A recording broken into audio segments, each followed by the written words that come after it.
2.5 weeks until the NBA draft, and things are starting to heat up. Today, we'll hear from Guerschon Yabusele on his pending free agency. Will he stay or will he go? Also, some draft night trade rumors starting to heat up. Could the Sixers be gaining momentum on a potential trade back? Today, one team emerges as a candidate, and we'll talk about some sneaky trade back options in the first round that nobody is discussing.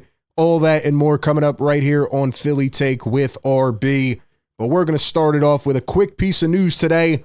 Coming from Shams Charania, he says that the Atlanta Hawks and new GM Onsai Salah are finalizing deals to hire a couple executives to their staff. One of them is Philadelphia 76ers executive Peter Dinwiddie, who is now the senior VP of strategy and analytics for the Atlanta Hawks. So I think they hired Dinwiddie, 4 or 5 years ago, whenever that was.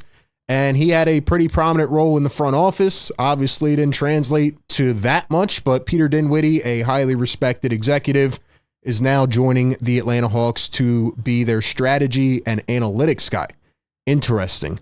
Let's talk about the main man, though, that we don't want to leave. His name is Guerschon Yabusele, and Guerschon Yabusele was on an interview with Hoops Hype, most specifically Ciro Aseo, and he was asked this, quote, "The Sixers want to re-sign you. What factors will decide if you stay or return to Europe?"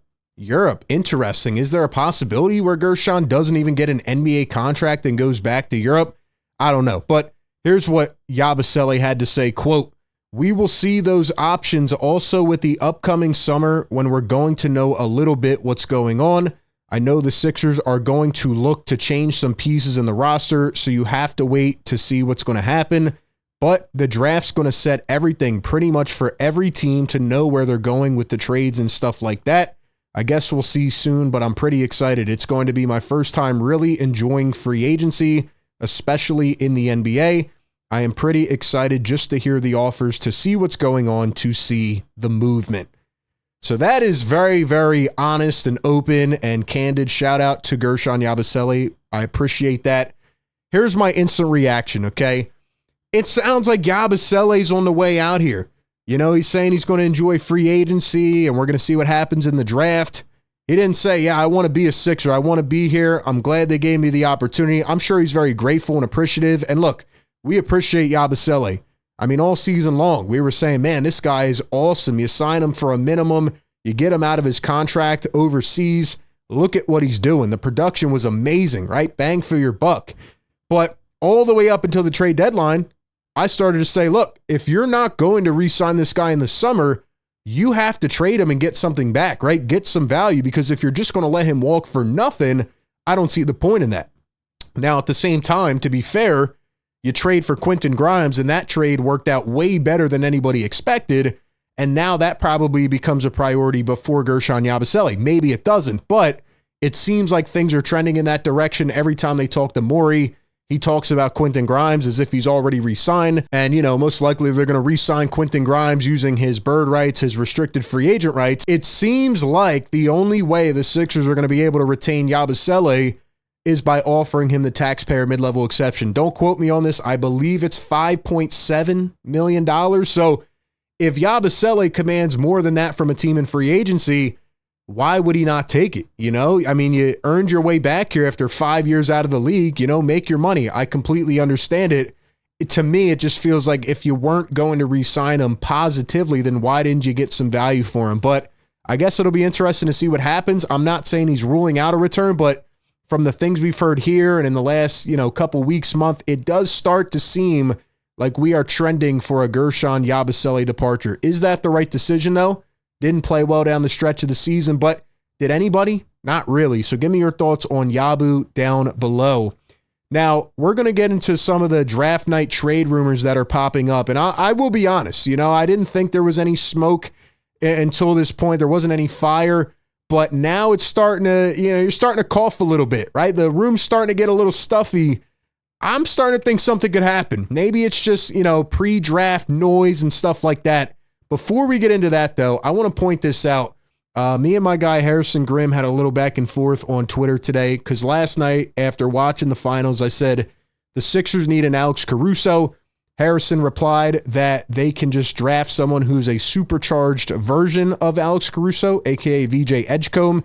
And I said, look, this pretty much encapsulates the VJ stance. You know, they want a guy who has a very high floor, maybe a lower ceiling, who could be a really good role player. And I agree, VJ will be a very good player, but he's not going to be, in my opinion, a, multi-time all-star superstar player. So when I look at VJ, I agree. Like, he is going to be a very good player from day one. I just don't think it's the type of guy you take at number 3. And then our boy Coop here was trying to reply to me, and he tagged Grok, which is an AI platform. And he said, given the Sixers' current roster, who is the best pick for them at number 3 in the draft? And here is what Grok had to say. Daryl Morey might be on to something. Listen to this. It tags me, and Grok says, the Sixers with Embiid and Maxey need a wing to complement their stars now and grow long-term. Ace Bailey, a 6'9" wing from Rutgers, is likely the best pick. His athleticism, shot-making, high upside fit the team's need for a future star as Paul George ages. Then it says VJ Edgecombe, a 6'5" guard from Baylor, offers immediate defense and readiness but a lower ceiling. Bailey's versatility and consensus ranking make him the top choice, though Edgecombe suits a win-now approach. The pick hinges on balancing upside versus fit. Yo, Grok may have been watching our videos. This is literally, almost word for word, what I have been saying for the last month and a half. Literally. Ace Bailey has the higher ceiling. He's more of a risk on the investment.